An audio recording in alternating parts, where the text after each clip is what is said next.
Welcome back to our 80th episode of the Launcher Farm Show, where I interview Benito Suppa with Durham Escape Rooms in Whitby, Ontario. In this episode, Benito and I talk about why you need to truly immerse yourself in the community if you want to build a long-lasting business. And Benito shares how he focused on giving back to the community since the very start and why it's such an important part of his business model. And we talk about what agents can do to partner with local businesses like Benito's to add value to their clients and support the local business owners. And Benito shares a super easy way to combine charity and supporting small businesses to create a win-win-win for everyone. And we talk about how you can get a number of small businesses together to cross-promote and gain massive traction and do it all at a fraction of the cost. Plus, we talk about a ton of other ideas that you can use to grow your geographic farm. So be sure to check out this episode, like and subscribe, and enjoy the episode with Benito.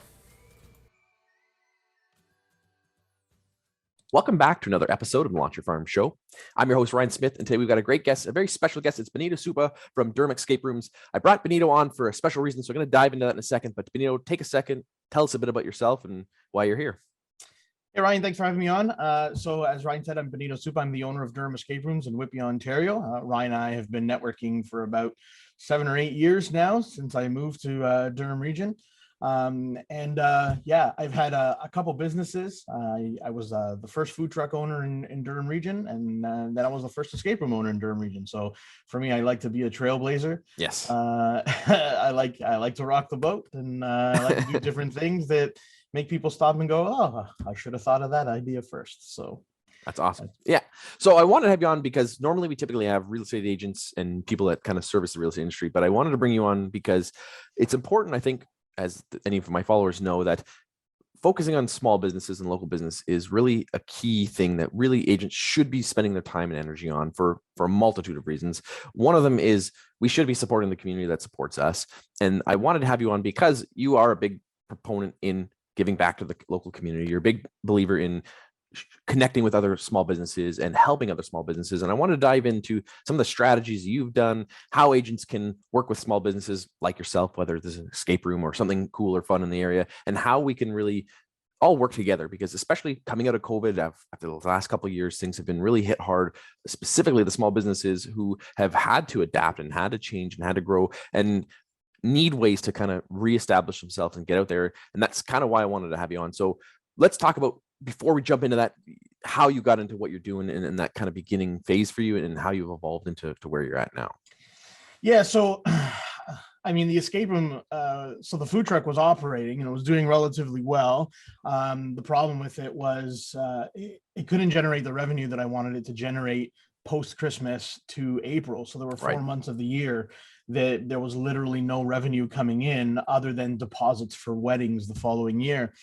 And so my wife had found these things called escape games or escape rooms and wanted to go try one. So we drove up to Peterborough to play our first one. And we're now really good friends with the owners of escape games in Peterborough. But it's on a farm, like it's on their property. So like we're driving up and I turned to my wife, I'm like, we're going to die. Like we're driving onto someone's property, but no, and it's funny because I joke about it with them all the time that first encounter with them, but we kind of fell in love with them. So we did a couple that day. And then my wife's originally from Ottawa. So we went to go visit her mom in Ottawa and we played a couple more there. And then we came back to Durham in the GTA and we played a couple more and then played a couple more. And then we stopped and we looked around and we were like, there's not one out here. And so in 2015, we got the ball rolling and we created a viral video saying, there's an escape room coming soon to Durham region. Yep.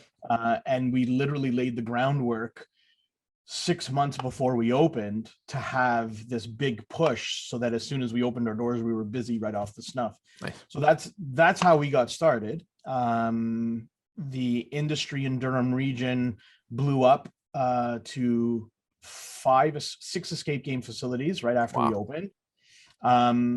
Since COVID, so some closed, some stayed open, but since COVID, we're the only ones left. So all the other ones closed for a multitude of reasons.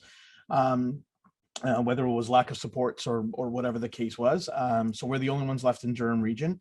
But we've immersed ourselves into the industry. So I speak at escape room conventions around the world. I've spoken in Amsterdam twice, in St. Louis, in San Antonio, and then even some Canadian conventions. I know a lot of people are probably going to sit there and say there's escape room convention. Yeah. But the rest of the world feels the same way about real estate convention. Yeah, exactly. We're like, what? There's real estate convention? Exactly. So yeah, so that's how things got started. And we've always wanted to build our business and give back to the communities. It was really, really important. It was a big pillar of our business model. So we've sent money to organizations like Windreach Farm.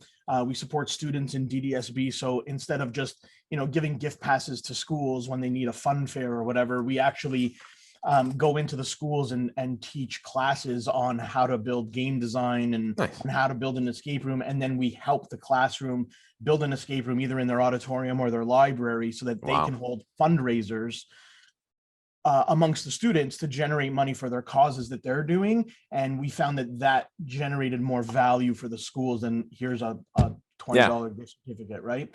Yep.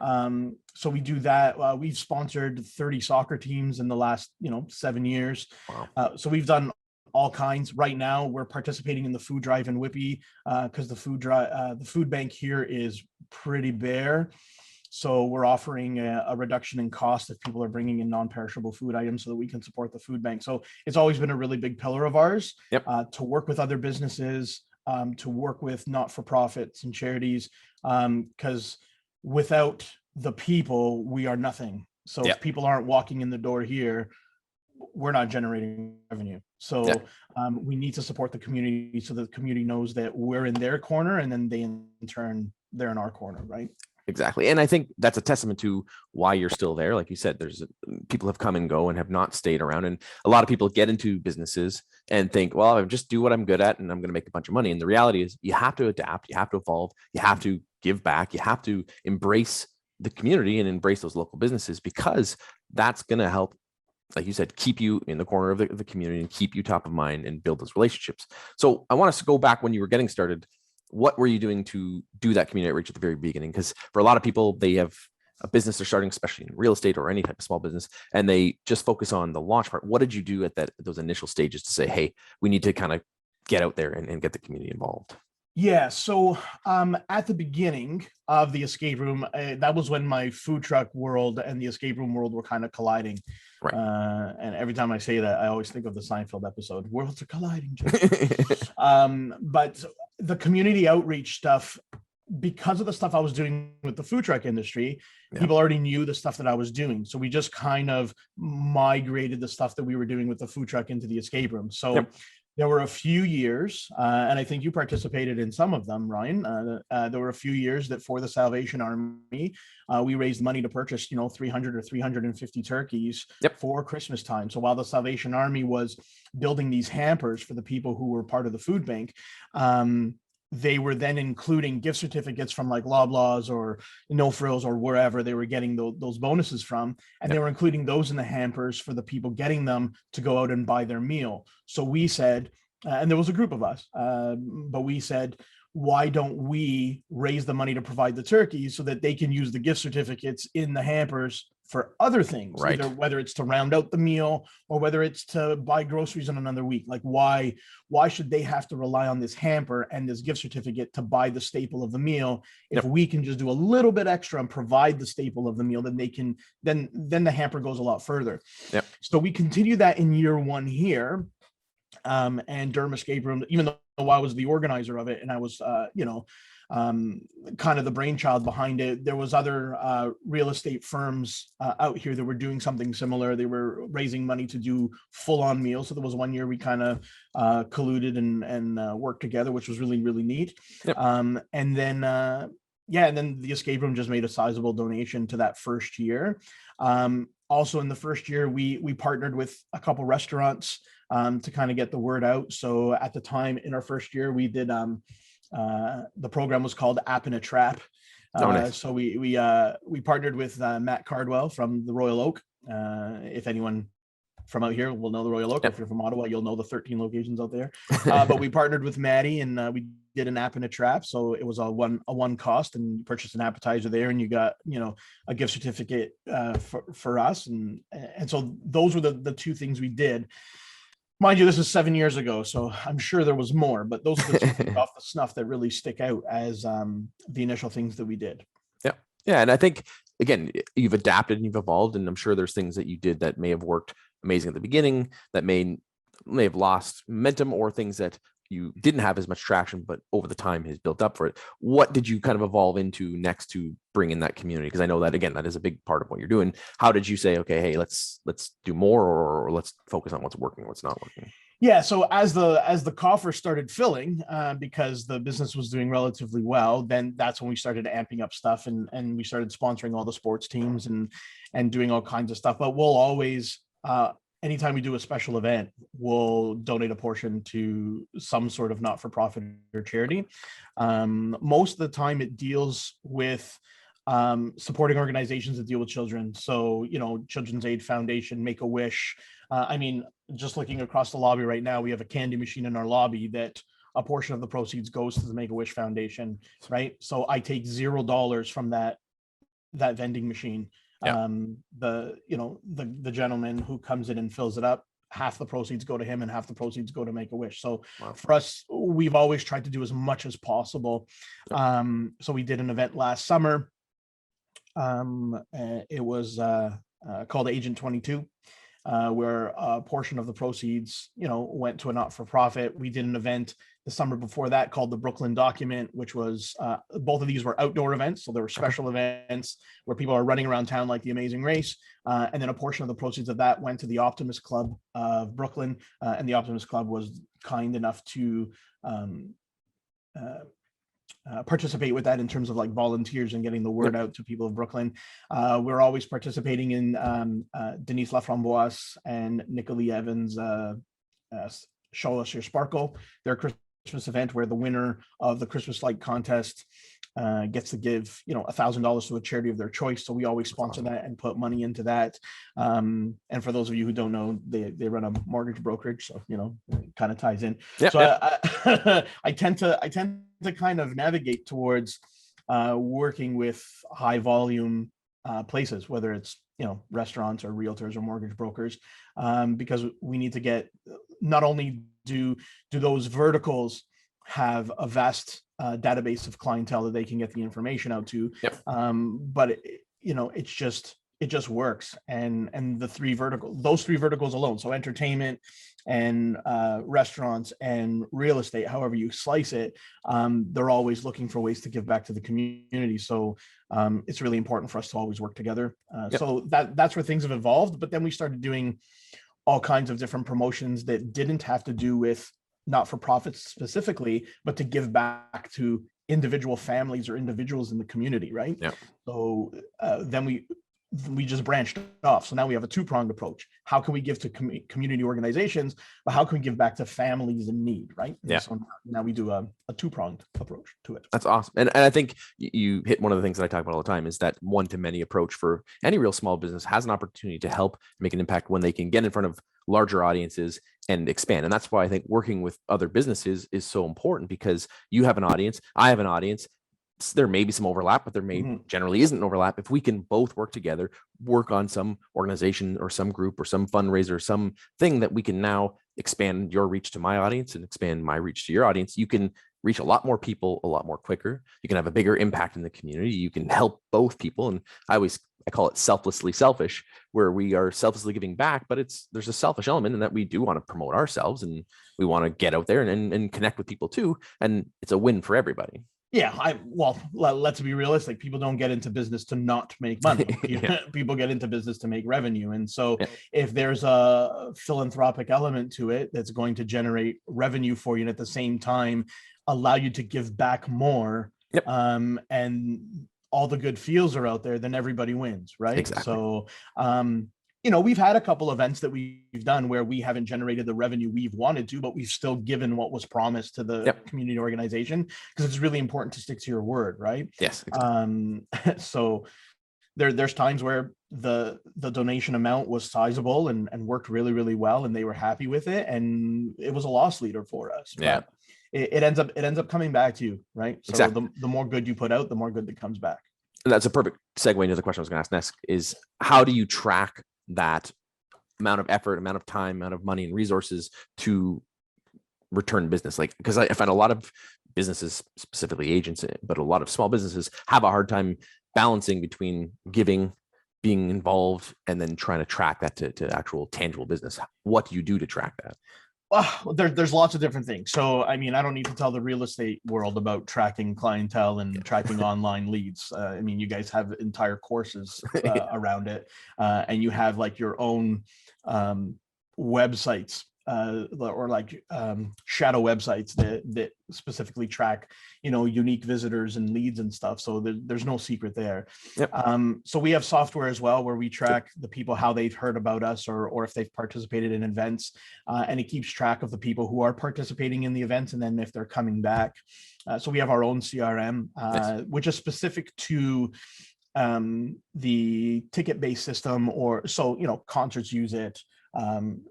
Most entertainment places use some sort of customer database software, and I'm not talking about like the HubSpots or the Salesforce. Yeah. We have companies like Fair Harbor and Bookio and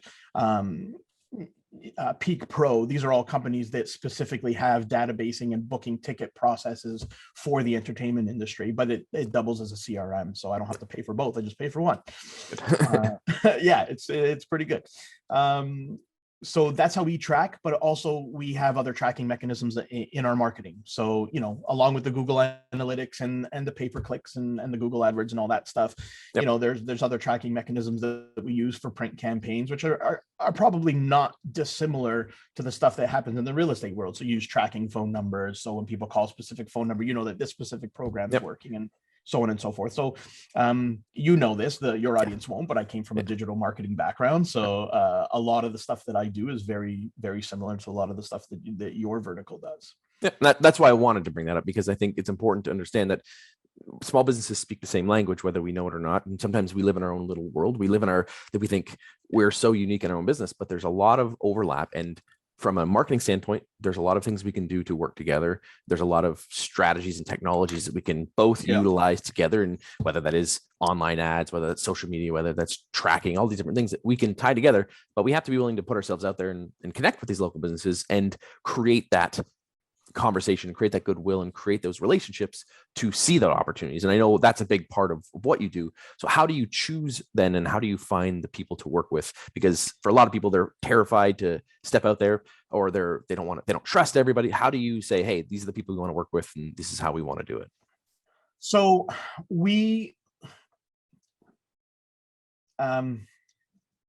people work with people that they like. Yes. Hopefully.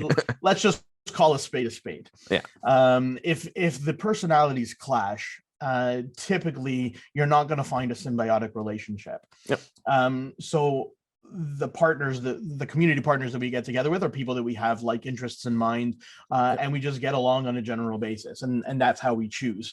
And this is one of the things that I teach in all the seminars that I speak to is the faster that people get this thought through their head, the better it's going to be for them, and that marketing is not it's not an expense.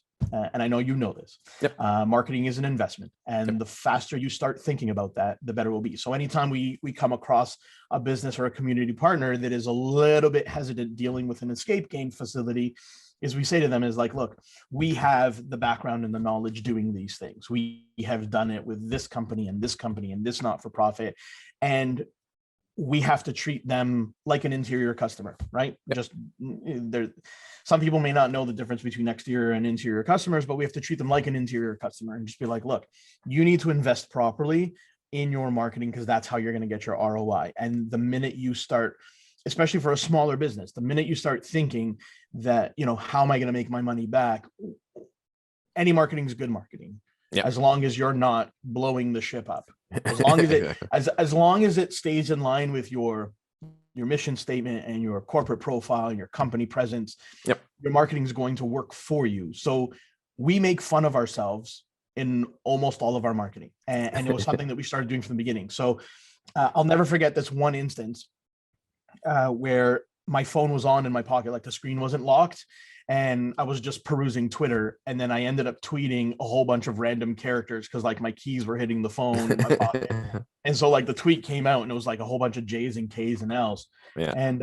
And so we went onto Twitter and we were just like, yeah. So in other news, and we literally made fun of ourselves. We used the mistake to make fun of ourselves. And it actually generated us revenue because our followers were like, oh my God, the tweet was so funny. And we had to see who was tweeting these things. And so we actually ended up getting people booking games to come in and meet the person who was making fun of themselves on Twitter. And it was, so it ended up generating revenue for us. I was like, my keys were in my pocket. So those happy accidents, you got to roll with them. But that's the image that we put out there. So we're always going to make fun of ourselves. If we make a mistake, we'll call ourselves out on it because we're human, right?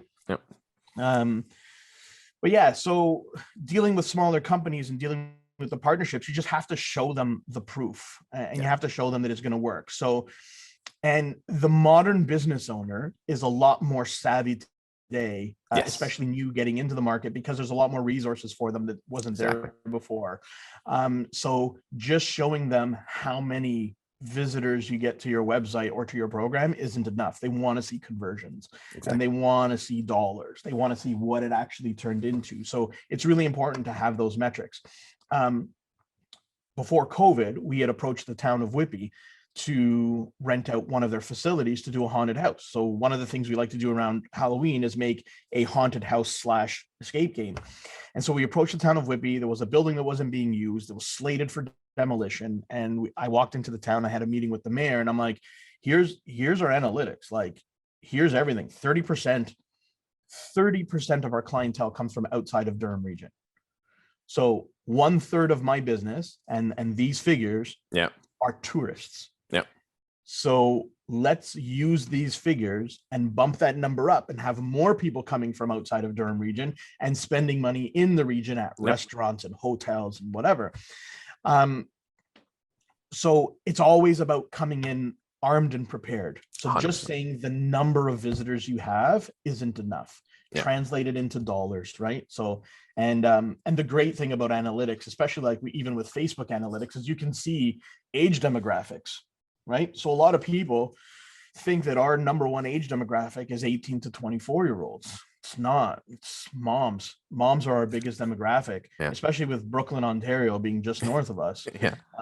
Right? So mom A throws kid A birthday party. Well, mom B is like, well, let's throw 2 birthday parties, and then mom 3. And I saw that trend with the food truck, because I would do a birthday party with the food truck, and then the house down the street would have 2 food trucks, us and somebody else. And then there was a trampoline and 3 food trucks, and it just kept snowballing. And I was like, so we have a completely different marketing message to those clientele versus our corporate clientele, right? So it's all about your messaging and how you can position yourself.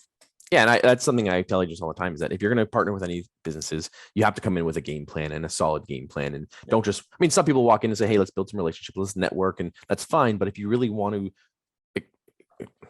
speed that up, and if you really want to get something solid and something to come together, you got to come up and say, hey, here's what I'm going to do. Here's what I want to do. Here's the traffic. Here's my database. Here's the kind of people I want to reach. How do we do that? And how do we work together? And if you can do that, like you said, people are more savvy. They'll see the opportunity, and then you can speed that process up and do it more efficiently, and then create more opportunities, which will spiral out and hopefully create more opportunities. So I want to talk specifically about real estate, because I know you've done some cool things with some real estate agents on how you've done that. So let's tell us a bit about that and how agents can hopefully pay attention and see some opportunities for themselves as well. Yeah, cool. Awesome. So there's 3 programs that we do. One we're just tweaking. So I'll talk about that one first. But this one's really, really huge. So when we bought our house in Durham region, our realtor at the time was like, yep, here's a gift certificate, or here's a bottle, or here's a basket filled with, chocolates and jams and whatever. And so we have we're trying to position ourselves to be the location of choice for realtors to come and purchase gift certificates to give to their clientele. Hey, you're new in town, or you might not be new in town. You might just be moving down the street. But if you've never been to this place, come check out this place. So before, we used to run it straight up as, hey, just come buy gift certificates from us. So now we're going to sweeten the pot for realtors. We're going to have a very specific coupon code for them. So when they purchase the gift certificates from us, they're going to get it at a lower rate, in the hopes that they will do this for everybody. But then on our end, we're going to limit the days that gift certificate can be used on. So it's going to prop up our slower days. So we'll sell them at a lesser cost to the realtors, and then our slower days will get busier. So we're going to get something both ways. So it's going to help out the realtors because they don't have to pay as much. They're going to be seen giving out something cool, right? I mean, I may be a little bit biased, but the games are they are dope. Cool. They're pretty dope. So, so the realtors save a little bit of money, and we end up making money, and then my slower days get busier. So that's one of them. We're tweaking it a little bit right now, but that's one of them. The other one is having sponsorship nights, where the realtor will, or the realty firm or the brokerage or whatever, will purchase X number of tickets for a specific day, and then they can set up a table in our lobby. And so anyone who books on that day up to a certain number of tickets, or they can purchase them and give them out to whoever they want, but it'll be like, this night is sponsored by, Ryan Smith. And then Ryan sits in our lobby and he hands out cards and brochures and has, listings there of properties in the area, or however your tables get set up, because I'm sure each realtor is different. If you have an iPad with your listings on it where people can peruse, but it's really, really good to have the sponsorship night. So there's realtors who will do like a movie night for their clients, and they'll buy a whole movie theater and have everyone go to a movie. That's great. But if everybody's doing that, then exactly, you can create a different, be different, stand out, and create another fun experience that people will be talking about. Right. So the mechanism and the delivery mechanism of having the sponsored night is one thing, but the location and the fun factor and having that one-on-one interaction with the guests that are coming in is going to be more beneficial than booking an entire movie theater and then having people go in, get their popcorn, watch the movie, and then leave. The odds of you talking to people is a lot lower. Whereas this, it's a little bit more of an intimate setting. It might cost a little bit less as well, because we can cap that. So if the realtor says we only want to do it for 2 hours, well, this is what it costs to book the facility and all the games for the 2 hours. This is the number of tickets you can get out. And then you work from there. So that's the second one. And then the third one, we haven't done it over the last, we did it the first year of the pandemic, believe it or not. It was pretty dope. Last year we couldn't do it. Just people just couldn't afford it. But for the last 5 years, so not counting Christmas of 2021. So from 2016 to 2020, we did the ultimate Christmas giveaway. And the first year it was one prize of like $700, and we went out to all these local businesses and said, all you have to do is give me product. You don't have to pay for any marketing. I will pay for all the marketing. I will facilitate the entire contest. And what it was, these companies were just giving us their product. All these local small businesses were giving us their product, and we would advertise on their behalf. And all the entrants had to do was just like their Facebook pages. And that was it. And then the second year we gave away an $800 prize and a $300 prize. And then the third year, it was a $1,500 prize pack. And because the people in the first year loved it so much that they did it the second year. And then everyone who came on the second year was like, can we do it again? And there were some years where we were pulling in like Leaf tickets and spa stays and hotels. And so then we had to like collect all these prizes and split them up into 3 very distinct categories. So the last year we did it, there were 3 prizes. One was $1,300, one was $1,100, and one was $800. So we ended up giving away at no cost to the people, over 12, 13, 11, and 8. I mean, you do the math, right? So 24, Yeah. 30, $3,200 worth of stuff. Yeah. People didn't have to pay a dime for it, and the companies benefited from it. So we had restaurants and breweries and a whole bunch of like homemade makers who would never get the audience that we're, because I mean our Facebook following is almost 11,000. Yeah. Our Instagram's above 2,500. Instagram is like the bane of my existence. Every time I post, we lose a follower and it drives me bonkers. But I have someone on board who's trying to help me with that, because every time I post something, even if it's like, yeah, we're doing a contest, we like lose followers. Like, why would you stop following at this particular moment? And then, so, you know, we have a pretty sizable social media footprint. And so all these businesses are jumping on board to give stuff away, because the return on that investment was so much greater. So for example, Stamp Memories by Amanda, which does hand stamped jewelry and stuff, all really, really cool stuff. Yep. They would give a prize pack. And then we would go to all the other homemade makers. And so it was like the do it at home prize pack. And then there was the one that was like Blue Jays tickets. And so we would partner with everybody. It went from realtors. So realtors were giving us restaurant gift certificates to insurance brokers. And so we created this network of literally 50, 60 companies all working together to give 3 people at Christmas this crazy dollar figure amount. Yeah. And we pitched it as, you can give this away to people at Christmas as gifts, or keep it for yourself, like whatever, right? And and we were full, you know, there was like full transparency. They were like, if you keep it for yourself, no one's gonna get mad at you. You know, and I mean, some of your friends and family might be, but the whole point was to get people jazzed up about this thing. So we had the last year, so 2020, with the first year of the pandemic, we had 56 companies participating. That's huge. Giving stuff away, and all they had to do was just give me the stuff, and I would drive around and pick it up, and they would just be like, here you go. And I would handle the whole contest. So last year, nobody wanted to do it. Everyone was kind of tight. It was pretty tight. So, but that leads me into one of the other things that we did for families over the pandemic. Sorry, I'm rambling here a bit, but one of the things we did over the pandemic as well was we ran free events for families, and did an Easter egg hunt. And I bought a whole slew of inventory of board games. And then we did an Easter egg hunt. Oh no, the Easter egg hunt was $10, but a portion of the proceeds went away. What we did was the Halloween before that. Okay. So in October of 2020, we did a free monster hunt. And so we had all these monsters in windows of local businesses, and families had to run around and find all the monsters with clues that we gave them.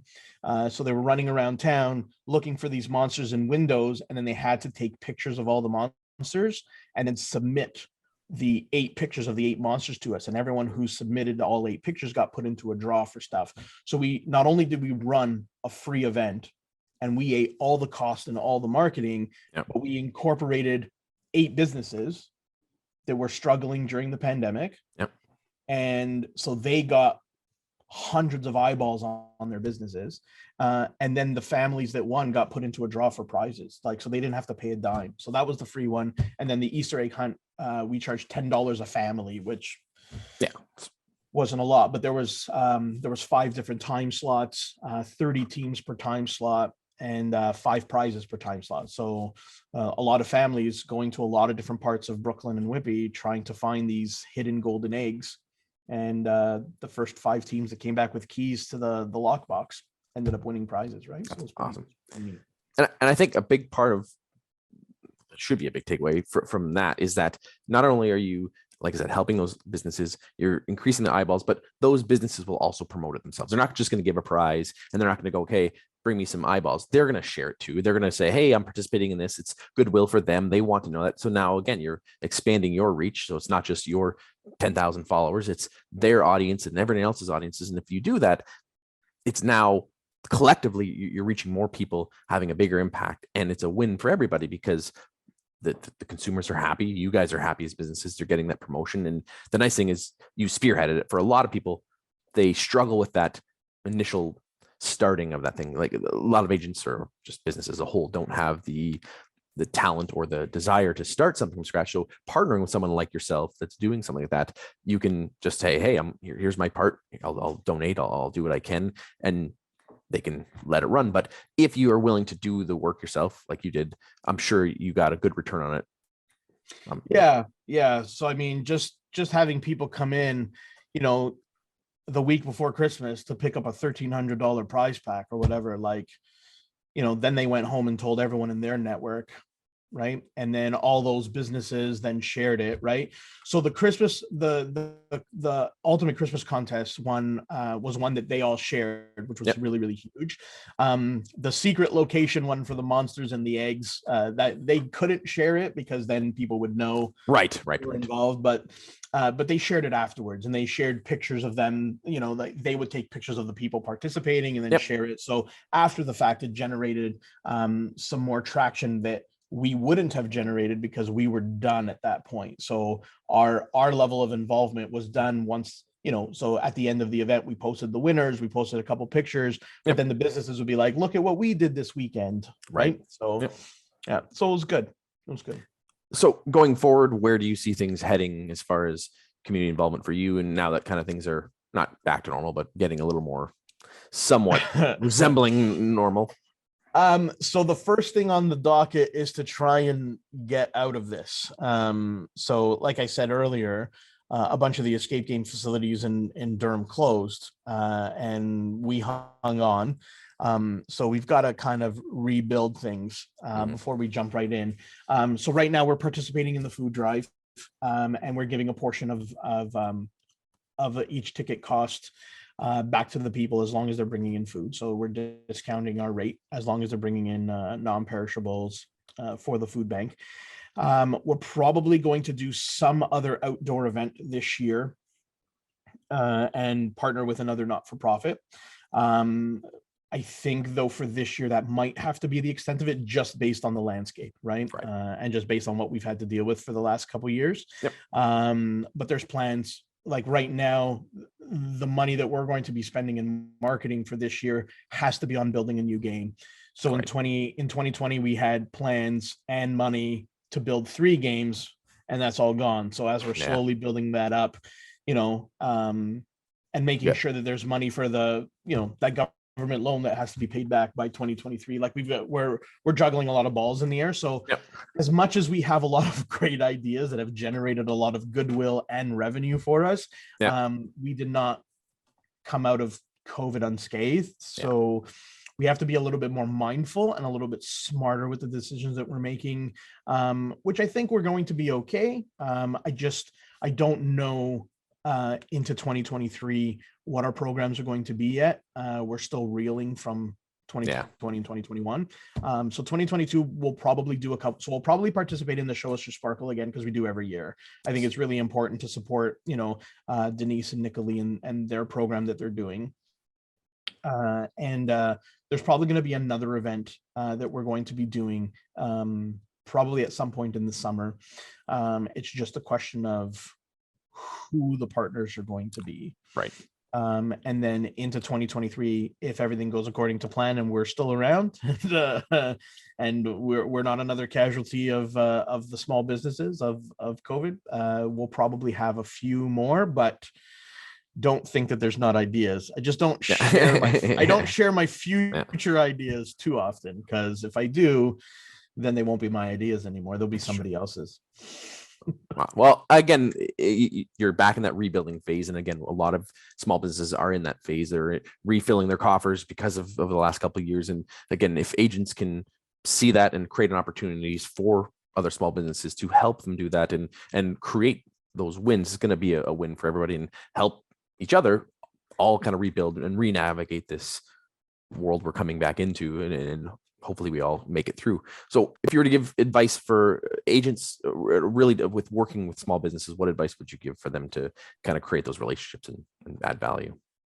So the first piece of advice, if there's any real estate agents that are in the Durham region and you have a client that's getting rid of an abandoned house, I'll talk to you for Halloween.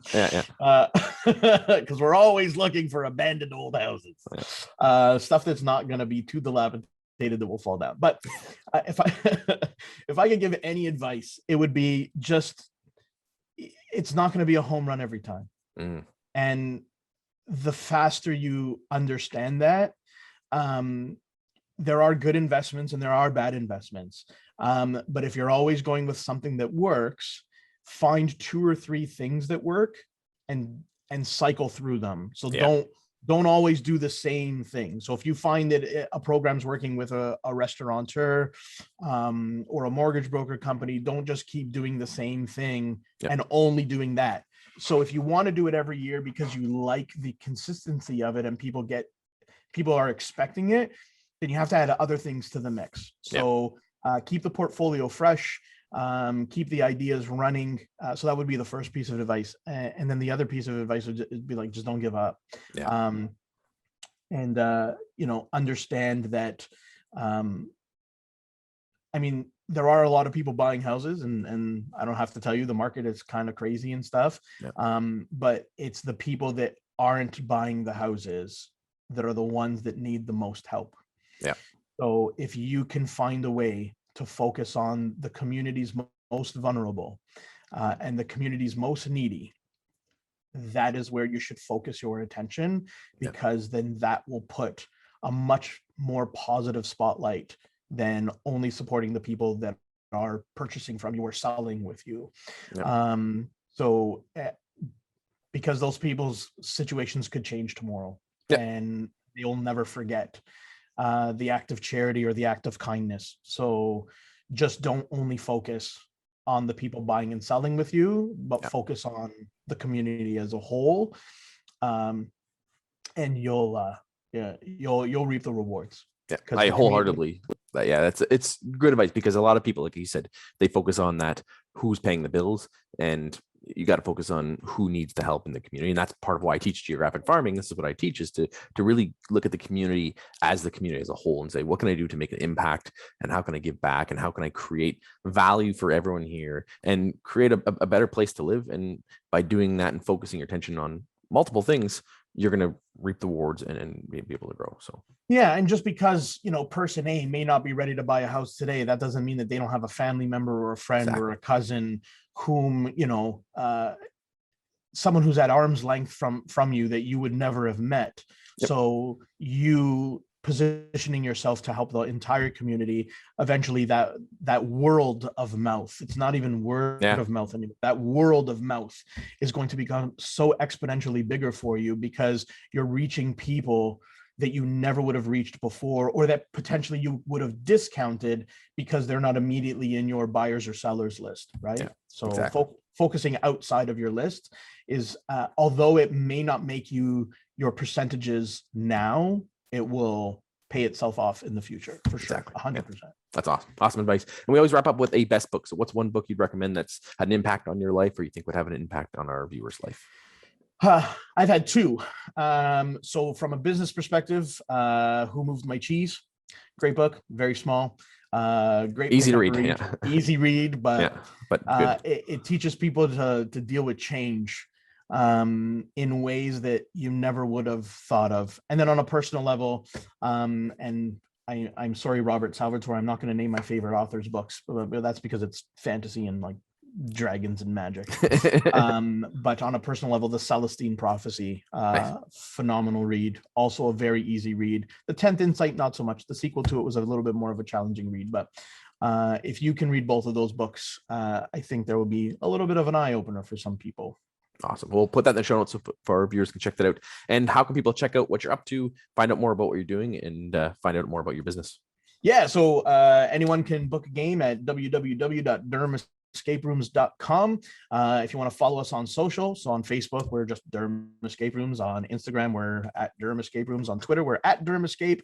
And on TikTok, we're Durham Escape Rooms. Our TikTok channel isn't as vibrant as some others, but that's because I'm doing the job of 3 full-timers right now. So once that subsides a little bit, then I'll pick up the TikTok thing again. But we use it as a marketing technique as well. So during the first summer of the pandemic, we did the show that puts people on an island and they have to compete and they get voted off because I don't want anything getting hit with any copyright.